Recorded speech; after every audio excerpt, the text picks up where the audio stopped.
temperada, né? Então, na primeira questão que eu poderia colocar para vocês é a seguinte: qual a relação do clima com o desenvolvimento dos países, né? A gente sabe, né, que boa parte dos países da Europa, principalmente a Europa Ocidental, tem uma boa dinâmica econômica, tem um bom desenvolvimento socioeconômico. E será que isso tem a ver com a questão de ter um clima predominantemente temperado? Qual que é a alusão que tu faz em relação à questão da palavra temperada? Temperada, equilibrada, né? Então você não tem nem frio demais, nem calor demais. Então, de certa maneira, essa questão climática, né, segundo alguns estudos, pode ser um fator interessante para entender como é que se deu a formação econômica da Europa, né?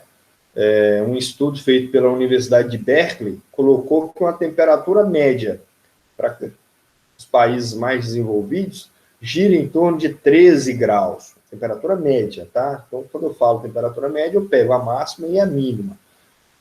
Nesse quesito, quanto mais quente ou quanto mais frio, vai cair no PIB do país.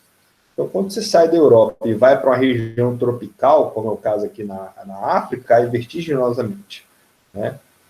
Também, a produtividade em países de alta latitude também vai cair consideravelmente. Então, a localização geográfica da Europa vai estar diretamente ligada a questões climáticas e, consequentemente, a questão da vegetação, que também é um assunto que a gente vai discutir com mais detalhes, tá?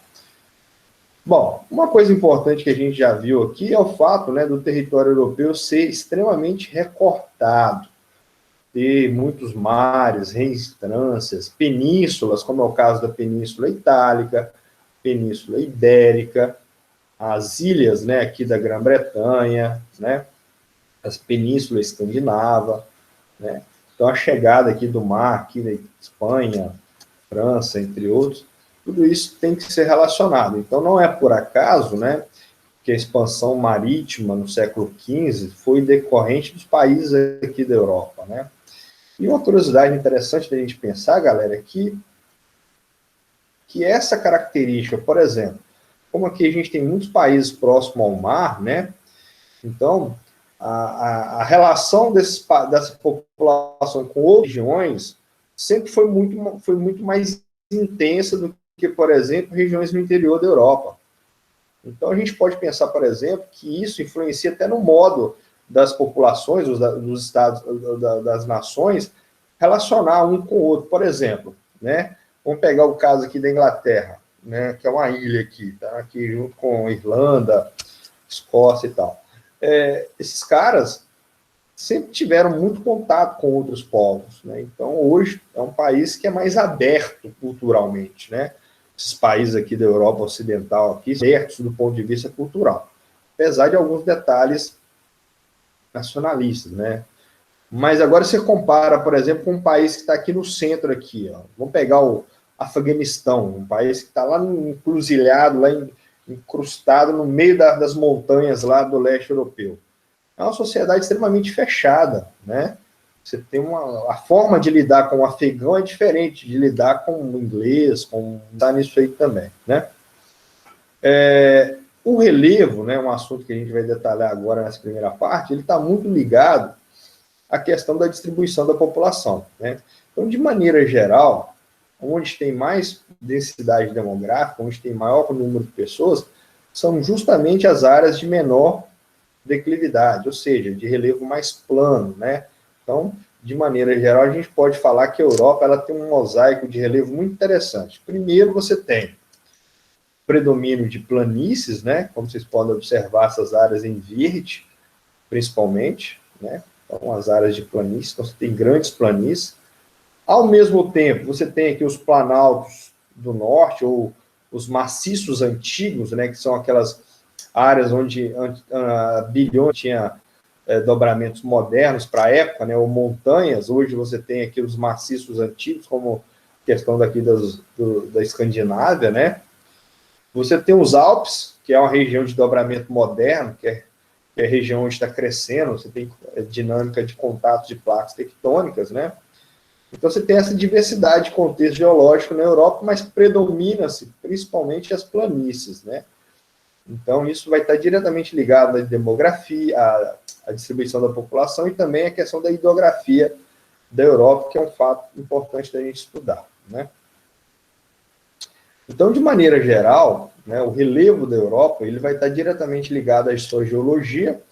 Então, a gente vai ter aí um relevo pouco acidentado em determinadas situações, porém, né, porém, você vai encontrar boa parte do território europeu em planícies, né? No entanto, a gente vai ter alguns planaltos e algumas áreas de montanhas, né? Que a gente tem que ter a capacidade de suporte àquele relevo. Aí a gente chama isso de estrutura geológica. E o que seriam as estruturas geológicas, né? Seriam essas áreas que a gente está identificando aqui. Por exemplo, essa parte em marrom, a gente vai chamar ela de escudos e maciços antigos. Isso aqui era uma montanha que foi sendo rebaixado, por quê? Como a tectônica se estabilizou, né, você não tem mais ação tectônica direta, como é o caso dos Andes, dos Alpes, dos Himalaias, então isso estabilizou e começa a sofrer ação de temperismo, erosão. Então é uma região antiga do ponto de vista geológico, né? Você tem na parte central aqui, né, algumas áreas de escudos cristalinos ricas em minerais metálicos, né, como está dando o exemplo aqui de ferro, manganês, ouro, entre outros, né? E você tem também as áreas de bacia sedimentar, que é essa parte mais amarela aqui, que é onde você pode, né, em alguns contextos, encontrar carvão mineral, como é o caso da terra, né, usou muito na Revolução Industrial, como alguns países da Europa têm jazidas de carvão mineral, né? No entanto, o petróleo aqui não teve muita capacidade de formar. Então, a gente pode fazer essa relação também, né? Você tem aqui algumas montanhas, né, igual essa parte amarela, meio alaranjada aqui, seriam as cadeias orogenéticas, ou cinturões orogenéticos da Europa, basicamente os Alpes, os Apepinos aqui, né, que são áreas que se formaram ali em torno de 200, cento e poucos milhões de anos, né, aproximadamente. E, como tal, né, como a gente já viu isso, são áreas de contato de placa tectônica, onde você vai ter terremotos, vulcões. Então, nessa parte aqui, ao norte da Itália, você tem o Vesúvio, o Etna, né, que são vulcões ativos, né, por sinal. Então, também tem que ficar atento a isso. E aqui, como eu falei agora há pouco, as áreas de bacias sedimentares, né, que são ricas em carvão mineral, mas em petróleo não é muito interessante, a não ser no caso da Rússia em especial, tá? É porque a Europa importa grande quantidade de petróleo, não tem a sua capacidade de se autoabastecer, né?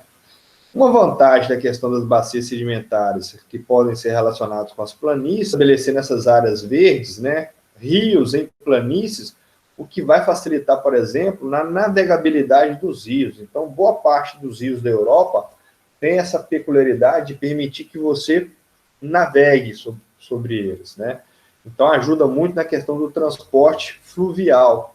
Então, boa parte das cargas da Europa, né, dos produtos, são transportados em rios, né? Então, é muito comum a gente ter, no caso dessa aqui dos Alpes escandinavos, e você vai ter também montanhas recentes, como é o caso dos Alpes aqui na Suíça, na Itália, né? Os Pirineus, são áreas mais recentes. Ah, como assim? Isso aqui foi formado lá no pré-cambriano, proterozoico, bilhões de anos atrás.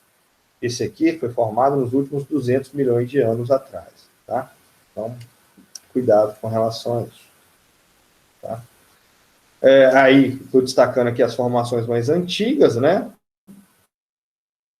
No caso aqui da Escandinávia, né? E aí a gente dá uma detalhada nela.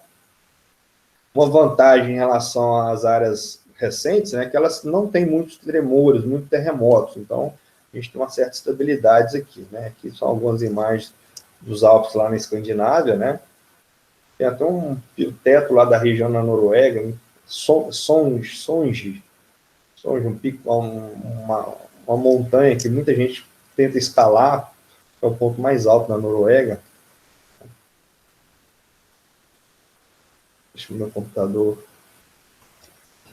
Com cerca de 5.600 metros de altitude, resultado da ação tectônica aí, né? As áreas de formação mais recentes está aqui na porção sul, principalmente nessa parte polvilhada de branco aqui, né, que é a região dos Alpes, né? Então, são áreas que são relacionadas à atividade tectônica, dobramentos modernos, contatos de placas tectônicas, e de quebra, né, em alguns lugares, você vai ter a ocorrência tanto de terremotos quanto de vulcões, né?